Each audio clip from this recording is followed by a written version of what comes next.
तालिबान को लेकर के फटाफट हर अपडेट देते हैं। अफगान क्राइसिस पर G7 की बैठक हुई। G7 की बैठक में अमेरिकी राष्ट्रपति का बड़ा बयान भी सामने आया। जी हां, बाइडेन ने कहा कि तालिबान की गतिविधियों पर नजर रहेगी और इसके साथ ही उन्होंने कड़े शब्दों में तालिबान को चेतावनी देते हुए कहा कि अगर तालिबान ने कुछ भी किया तो उसी की जुबान में उसको जवाब दिया जाएगा। जी हाँ, तो European union, NATO forces, UN सब मिलकर तालिबान को सबक सिखाएंगे, तो ये बातें कही हैं। और G7 की बहुत महत्वपूर्ण बैठक हुई। हालांकि चर्चा इस बात पर हुई कि कैसे वहां से लोगों को रेस्क्यू किया जाएगा।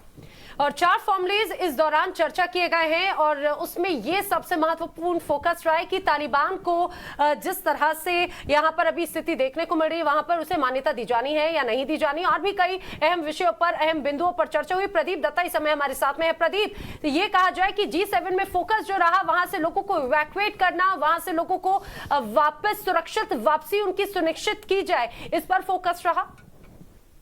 बिल्कुल आप सही कहते हैं कि सबसे बड़ा फोकस उनका यही था कि किस तरीके से अपने नागरिक जो वहां पे फंसे हुए हैं उनको किस तरीके से तालिबान के कब्जे वाले इलाके से वहां से उनकी निकासी करनी है, उनको वहां से रेस्क्यू करना है, इवैक्यूएट करना है। क्योंकि अभी तक जो बाइडेन ने कहा कि 77,000 के करीब अमेरिकी निवासियों को वहां से वो निकाल चुके हैं और 31 अगस्त की जो डेडलाइन है उस पे वो समय सीमा वही रहेगी। क्योंकि जो बाकी मुल्क थे वो चाहते थे कि ये समय सीमा बढ़ाई जाए। खासकर पे ब्रिटेन के प्रधानमंत्री जो हैं बोरिस जॉनसन, उनकी पूरी कोशिश थी कि समय सीमा बढ़ाई जाए। उनको लग रहा है कि अगस्त 31 तक अभी हम पूरे नागरिक जो है वहां से निकाल नहीं पाएंगे। लेकिन पेंटागन की तरफ से जो बाइडेन को कहा गया है कि अगर आप वहां से जल्दी अपने नागरिक नहीं निकालेंगे, पूरी कोशिश रहेगी कि बाकी जो उग्रवादी संगठन है, आतंकवादी संगठन है, जैसे कि आईसिस है या अलकायदा हो सकता है, उन पे अटैक करे, तो जिससे उनकी मुश्किलें बढ़ सकती है। यही वजह है कि जो बाइडेन जो है 31 अगस्त की जो समय सीमा है उसके साथ ही चल रहे हैं। वो चाहते हैं कि तब तक वो जितने भी नागरिक हैं वहां से निकाल पाए। प्राथमिकता होनी भी चाहिए लोगों को रेस्क्यू करने की। बिल्कुल सही कहा आपने, शुक्रिया आपका हमारे साथ जुड़ने के लिए। एक और